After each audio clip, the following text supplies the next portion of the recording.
All right, now we're looking at part 2 of applying targeted practice in a musical context. And here, I want to show you exactly what practicing looks like in terms of your time.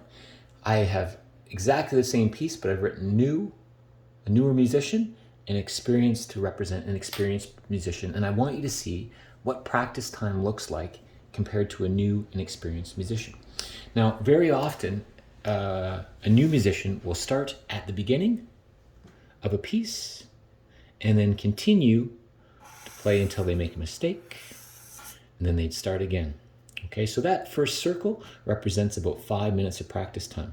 So say they made a mistake right here, what they do is they go back to the beginning and they try it again. And then they make a mistake and they're like, oh, I can't get this part, and they go back and start here again at the beginning. So that's what linear means. Newer musicians tend to practice from the beginning of something and then try to play all the way through.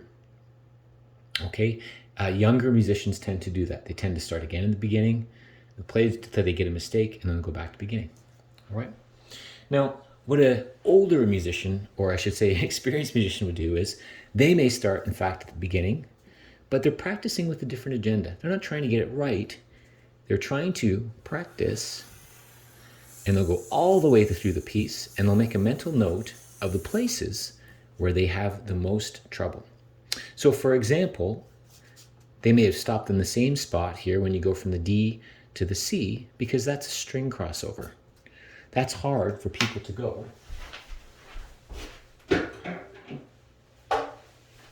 from D on your instrument. Okay, so you're going from your D string to your C, where you have to change strings. So that might be a place to decide, okay, I want to spend some extra time. So what in fact you have after time is something that looks like this.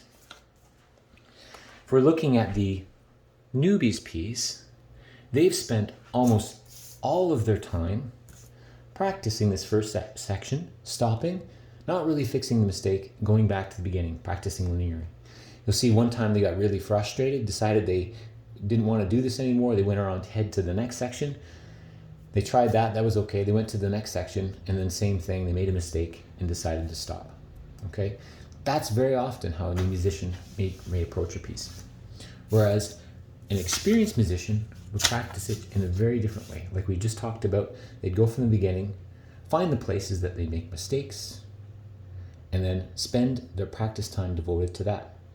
So here you can see, okay, that string cross was difficult, so they spent 10 minutes here, 10 minutes here, 10 minutes here, 10 minutes here, and then voila, all of a sudden they can play the entire piece through because they've used their time most efficiently.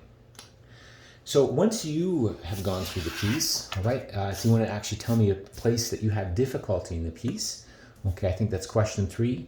For you, what is a targeted practice place? What do you do when you get there? You use the same tools that we've talked about before, okay? So, for example, you could clap the rhythm. You could try to pizzicato just the pitches. You could try to try it in rhythm. You could try to practice the string cross. So where you break it down and use those practice tools that we've already talked about. If you're feeling inspired today, you might want to go ahead to the oldies video, which takes this a step further.